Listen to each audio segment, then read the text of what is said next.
नमस्कार। मेहता टॉक्स में आपका स्वागत है। आज मैं सिनेमा के विषय में कुछ कहना चाहता हूँ। सिनेमा में एक फिल्म के हीरो हुआ करते थे धर्मेंद्र। आज की पीढ़ी के लोग भी उनके नाम नहीं भूले। और आज की फिल्में कैसे लोग पसंद करते हैं, कब फिल्में बनती है, फिल्मों के संदर्भ में क्या कोई कितनी जानकारी कैसे रखते हैं, यह आश्चर्य है। पहले के दिनों में हम लोग केवल फिल्म देखकर ही आनंद नहीं लेते थे, बल्कि फिल्मों की शूटिंग कहाँ कैसे हुई, कौन सी फिल्म बन रही है, कहाँ तक किसकी शूटिंग हुई है, कौन रिलीज होने वाली, कब रिलीज होने वाली है, ये सारी बातें फिल्म पत्रिकाओं में पढ़ा करता था। टाइम्स ऑफ इंडिया का जो फिल्म फेयर है, तो उसका एक हिंदी संस्करण आती थी, माधुरी। वो बहुत ही सुंदर पत्रिका थी, लंबी चौड़ी, धर्मयुग के तरह। धर्मयुग और साप्ताहिक हिंदुस्तान की आकार की आकृति की माधुरी हुआ करती थी। उसके अलावा भी फिल्मी दुनिया, फिल्मी कलियां, मायापुरी, अनेक प्रकार की पत्रिकाएँ थी। उस सबसे पहले पुराना हुआ करता था रस नटराज। रस नटराज के विषय में बताएं तो ये एक ऐसी पत्रिका थी जो जैसे आज का वो दैनिक अखबार आता है, हिंदुस्तान, दैनिक जागरण, तो ये भी तो अपने मूल आकृति से छोटा हो गया है। ये अखबार भी बड़ा था, थोड़ा और बड़ा था साइज इनका।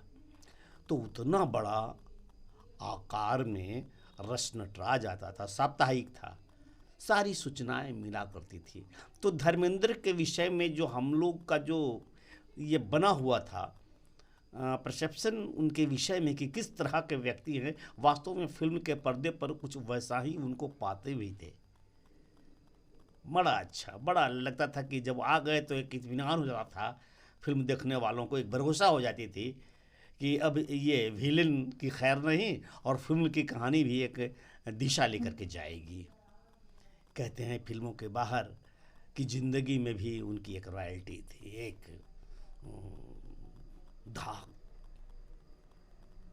रॉयल जिंदगी जीते थे। गमई अंदाज का जीवन, चूंकि ग्रामीण पृष्ठभूमि के थे भी। पढ़ा था एक बार, आपको पता होगा कि बंगलौर में HMT, हिंदुस्तान मशीन टूल्स का कारखाना था, जहाँ पर HMT की घड़ियाँ बनती थी, जनता, सिटीजन, ऐसे कई घड़ियाँ। तो बंगलौर में वहाँ HMT के इंजीनियर्स, टेक्नीशियंस और उनके बहुत सारे स्टाफ रहते थे। एक दफ़ा की बात है कि कोई फिल्म की शूटिंग के सिलसिले में राजेश खन्ना, जो उस समय जोरों पर उनका डंका बज रहा था, गए हुए थे और बंगलौर के अंदर ही एक किसी होटल में कोई पार्टी में खाए पिए और निकले टुन होकर। राजेश खन्ना पार्किंग से अपनी गाड़ी निकाली और गाड़ी निकालते वक्त राजेश खन्ना की लंबी गाड़ी HMT के एक इंजीनियर की गाड़ी से लग गई। HMT वाले भी जो इंजीनियर और लोग थे, किसी अन्य पार्टी के सिलसिले में उस होटल में थे, आए हुए थे। तो उस वक्त जब लग गई तो गाड़ी का ऑनर इंजीनियर वहाँ पर मौजूद था। दोनों में कहा सुनी होने लगी, राजेश खन्ना में और उस इंजीनियर में। बात इतना तक आगे चली गई कि राजेश खन्ना गुस्से में अपना आपा खो बैठे और बहुत ज़्यादा जब होने लगा, राजेश खन्ना की तरफ से कोई था नहीं, लेकिन ऐन वक्त पर, जैसे कहते हैं ना, ईश्वर का भेजा हुआ दूत अपना ईश्वरीय कार्य करने के लिए प्रकट हो गया धर्मेंद्र के रूप में। वे भी किसी फिल्म की शूटिंग में बेंगलोर में थे और उस होटल में उस दिन भी थे। आकर के बहुत ही विनम्रता से राजेश खन्ना के बदले जो मामला चूँकि समझ लिए थे और उन्होंने HMT वालों से क्षमा मांगी और उन लोगों को समझा बुझा करके विदा कर दिया। तो ये होती है जिम्मेवारी, यह होता है दायित्व कि जिसके साथ हम रहते हैं, काम करते हैं, उसको संभालने का, उसके किसी मामले को बढ़िया से टैकल करने का। तो ऐसे थे धर्मेंद्र। तो उस धर्मेंद्र को भिन्न भिन्न प्रकार से आजकल उनके विषय में कहानियाँ निकला करती है कि राजकुमार की हैंकड़ी कैसे उन्होंने तोड़ी थी। वास्तव में फिल्मों के हीरो राजकुमार भी थोड़े थे अपने ही मिजाज के। तो एक बार वो काजल फिल्म की शूटिंग पर जब राजकुमार ने धर्मेंद्र से बदतमीजी की, बदतमीजी क्या थी, बात महज यह थी कि काजल फिल्म के निर्माता पन्नालाल माहेश्वरी ने राजकुमार से धर्मेंद्र का परिचय करवाया। इस पर राजकुमार ने कहा कि भाई कहाँ कहाँ से ऐसे ऐसे पहलवान को पकड़ ले आते हो, इससे अभिनय कैसे कराओगे। बस तो वो जाट न आओ देखा न ताओ और सीधा राजकुमार के गिरेबान थाम लिया।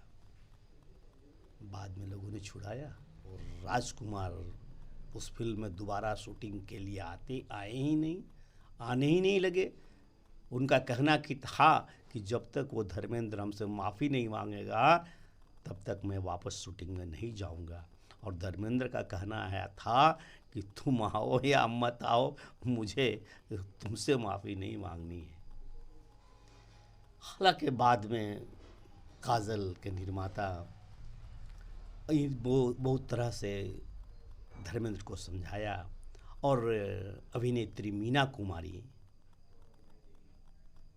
मुख्य बात तो यह थी कि अभिनेत्री मीना कुमारी ने धर्मेंद्र को बड़े भावनाओं से ओतप्रोत उपदेशों को दे करके धर्मेंद्र को शांत किया।